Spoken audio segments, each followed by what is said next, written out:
Today we're going to talk about respect in the workplace. Today we will cover what federal law says about discrimination, harassment, and retaliation. We'll take and compare what the City of Baytown adds to the federal law. The third thing we'll look at is reporting procedure, or in other words, what you do in the event that you feel you've been discriminated against or have been involved in or witnessed a situation resulting in harassment. And then we'll have a 3-question knowledge check. So you may wonder why we're actually doing this. Here's 5 reasons why we need to talk about respect in the workplace. So let's look at federal law. So federal law protects against all of these things listed here. Most people realize that it protects race and gender, but there's disability, genetic information, religion, and national origin, among other things that are covered. Federal law defines harassment as unwelcome conduct that is based on specific protected classes. Federal law also describes discrimination as treating people differently based on one or more of the protected classes that we just saw on the previous screen. And finally, federal law describes retaliation as punishing applicants or employees for asserting their rights to be free from discrimination, including harassment. Another important concept is that intent does not equal impact. In other words, you may inadvertently harass or discriminate against someone. What protects this portion of the law is something called the reasonable person standard.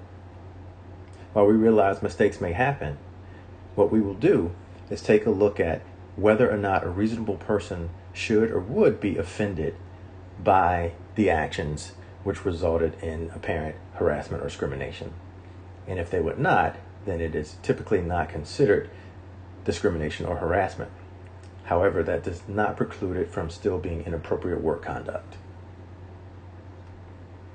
So now let's take the City of Baytown's policy and compare it to the federal law.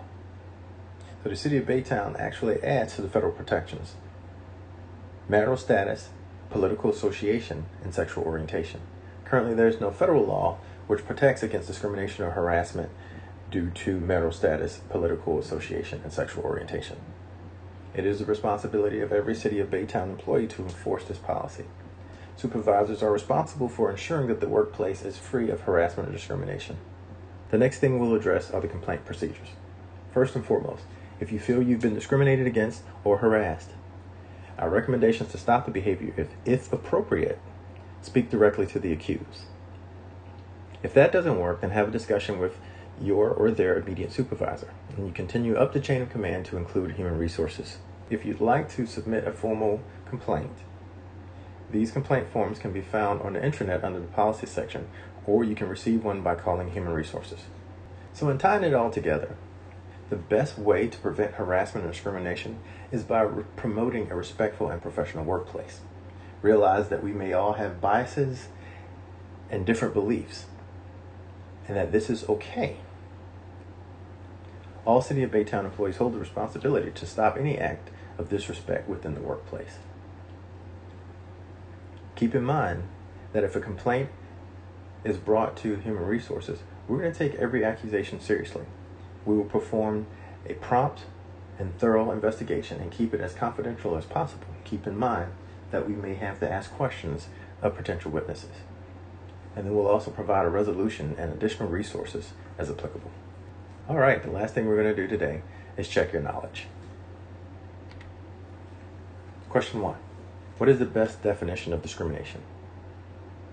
Is it treating people differently based on one or more of protected classes?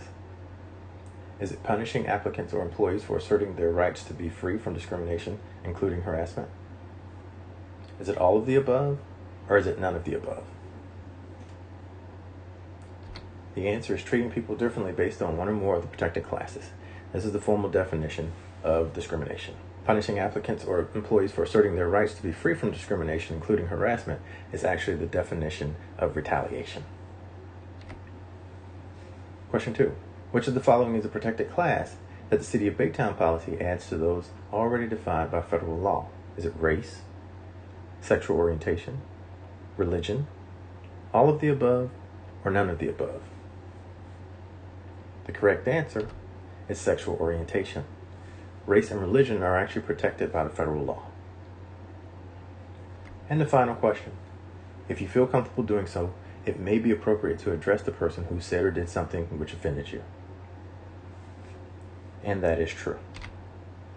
So let's wrap up what we did today. We talked about harassment and discrimination in the workplace.